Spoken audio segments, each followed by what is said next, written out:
Faith deconstruction is a movement grabbing a lot of attention, especially among a number of well-known Christian artists. Multi-platinum musician David Crowder is one of them. CBN's Brody Carter talked with Crowder about his personal experience with the practice that's caused some Christians to walk away from their faith.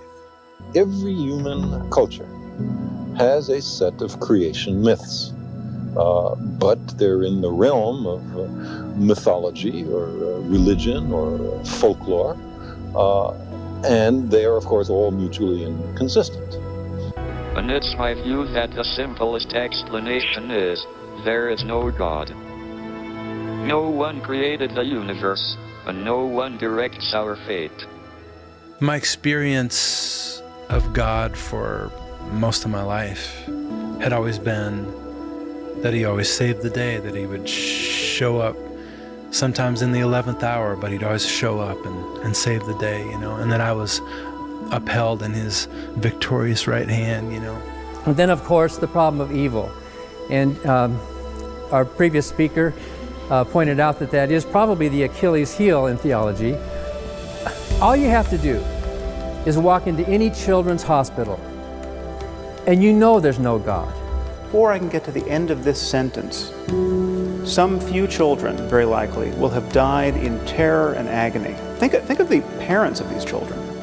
Think of the fact that most of these men and women believe in God and are praying at this moment for their children to be spared, and their prayers will not be answered. If we're a materialist, if we don't believe in the existence of a mind governing all of this, and everything evolves according to natural selection, well, what does natural selection select for? Survivability. Therefore, everything which evolves because it helps us to survive, including our minds, including our rationality. I have to say that I appear as a skeptic who believes that doubt is the great engine, the great fuel of all inquiry, all discovery, and all innovation. It seems to me, to put it in a condensed form, extraordinary claims, such as the existence of a divine power with a son who cares enough to come and redeem us, extraordinary claims require truly extraordinary evidence. If you base your life upon evidence, if you base your life upon rationality, you're more likely to survive than if you base your life upon nonsense. And it just seems to me to be so easy to say that rationality and the search for truth, the search for evidence, is a good way to live, even from a mundane Darwinian point of view. I would like to see our universe purified of the irrational. Okay, and how would you go about doing that? Education, by actually teaching people not only critical thinking, but logic and fallacies, so that instead of believing something when they don't have a good reason, they reserve belief until they do have a good reason. You shouldn't believe anything until the evidence actually supports it. Like the word faith, what does that even mean? It's believing in something when you don't have all of the evidence for it, or you don't know for certain. Not one Christian ever has produced evidence. He didn't either, nor can you. No one can. It doesn't exist. That's not the debate demand that anybody in this room who calls yourself a Christian, if you think you have scientific evidence to indicate you're God, bring it. You ain't got it. I win. I realize that so many other religions believe so many different things on faith. What can you not believe on faith? Is it really a reliable path to truth if it's just a confident kind of belief or an assertion in something that you can't prove? That didn't seem logical or reasonable to me. So after looking at the evidence, I realized that I don't have a good reason for what I believe anymore. Are we irrational because we believe the absurd? No. We believe what appears to be absurd to the world, and our job is to show the world that what it believes is in fact the true absurdity. So regardless of what certain misguided spokesmen may say, the Bible itself is not indifferent to logical blunders or factual mistakes.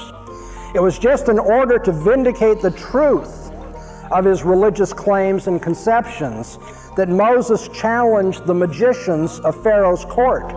It was just to vindicate the truth of his religious convictions that Elijah competed with and taunted the priest of Baal on Mount Carmel. The Old Testament prophets knew that their words would be demonstrated to be true when their predictions were fulfilled in history for all to see. Notice that when Jesus came into this world, he claimed to be the truth. He saw in his resurrection a mighty sign and wonder that provided evidence for the veracity of his claims and for the apostolic message based upon them. Despite what the Jews and Greeks might think to themselves, wrote Paul, the gospel is in fact the very wisdom of God, which destroys the arrogance of worldly philosophy. In 1 Corinthians 1, after Paul had been at the center of Greek philosophy in Athens, he leaves Athens and he writes to Corinth. Very important to see what he says in those first 2 chapters about the relationship of faith and reason at that point. In 1 Timothy 6, verse 20, Paul spoke of the claims of knowledge falsely so called. You see, Paul was eager to reason with people about Christ. Not because there isn't a place for faith, but because faith is not contrary to reason.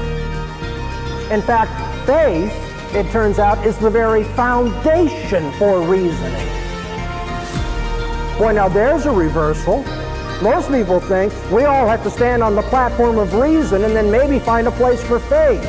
Paul's attitude was, if you don't have faith, there's no place to reason. Where is the wise? Where is the scribe? Where is the debater of this age? Paul said. Bring them on. We're ready for them. Hasn't God made foolish the wisdom of this world? And God has continued to make foolish the wisdom of this world from the first century down to today. And God will continue to do that job of making those who promote reason over against faith look like fools. And he's going to do that job through you. You find that hard to believe. A lot of people looking at you may find that hard to believe. But God's in the business of doing amazing things. And he'll do it with you.